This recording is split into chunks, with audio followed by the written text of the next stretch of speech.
Once upon a time, near a great forest, there lived a poor woodcutter and his wife. They had only one child, a little girl just 3 years old. Times were hard. So hard, in fact, that the parents could no longer afford bread for their own daughter. They didn't know how they would keep her alive. One sorrowful morning, the woodcutter went into the forest to chop wood, his heart heavy with worry. As he swung his axe, a tall and radiant woman suddenly appeared before him. She wore a crown of shining stars and spoke in a voice both gentle and powerful. "I am the Virgin Mary," she said, "mother of the child Jesus. I see your suffering. Give me your daughter. I will care for her as my own." Trusting the holy figure before him, the woodcutter returned home, brought his little girl, and gave her to the Virgin Mary. With that, the child was taken up into heaven. Life in heaven was unlike anything she had ever known. She ate sweet bread, drank fresh milk, and wore golden clothes.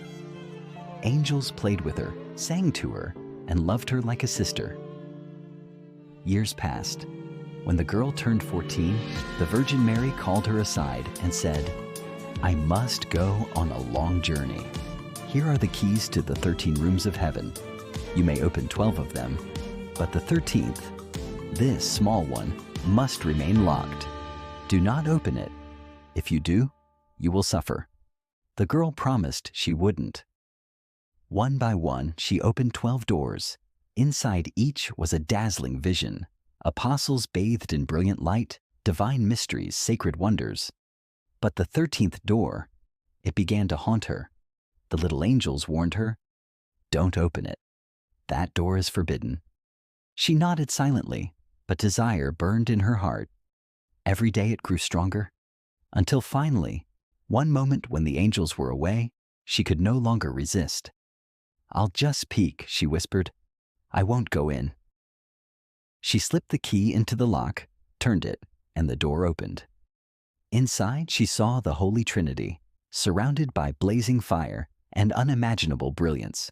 She stood in awe. Then, unable to resist, she reached her finger just slightly into the light. In that moment, her finger turned gold. Panic seized her. She slammed the door shut and ran, but her heart raced violently.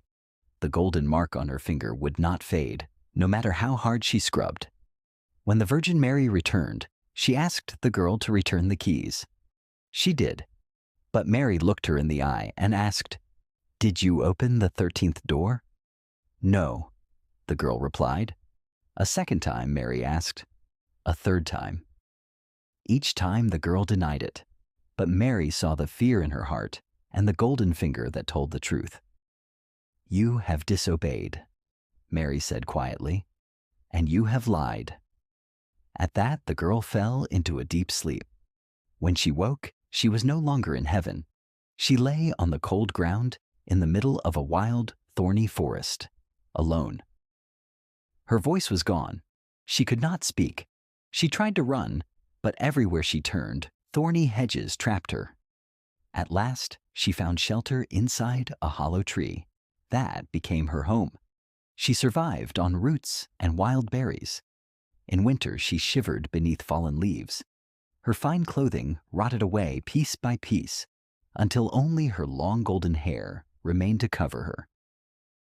Years passed.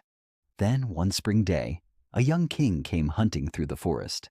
Chasing a deer, he pushed through the thorns, and there, beneath the tree, he saw her, a beautiful, silent girl wrapped in golden hair. "Who are you?" he asked.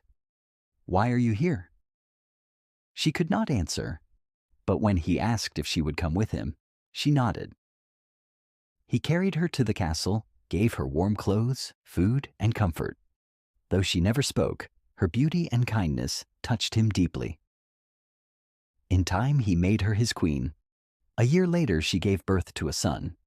That night, the Virgin Mary appeared at her bedside. "If you confess," she said gently, "I will return your voice, and your child will remain with you. But if you still deny it, I will take the child away." The queen, filled with pride and fear, whispered, "No." I did not open the door. Mary took the baby from her arms. In the morning, the child was gone. Rumors spread. Dark, terrible rumors that the silent queen had killed her own son. She could not speak to defend herself. The king, heartbroken but loyal, refused to believe it. The next year she bore another son. Again Mary came in the night. Again she asked for the truth. Again the queen denied it. And again the child was taken. By the third year, when she gave birth to a daughter, Mary led her spirit into heaven and showed her the two lost sons, laughing and playing in divine joy. "Do you see them?" Mary asked. "Do you not long to hold them again? Speak the truth, and you may." But pride had rooted itself too deeply. A third time the queen said, "No." I did not open the door. Mary returned her to earth, and took the daughter too. Now the kingdom turned against her. People screamed that she was a child killer. The king could no longer protect her. She was sentenced to death by fire. Bound to the stake, as the flames licked higher, something in her heart broke. She looked to the heavens and whispered, "Yes, Mary, I did it." I opened the door.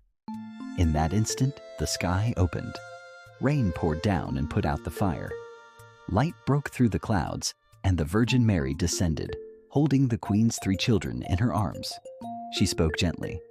"Whoever confesses their sin and repents will be forgiven."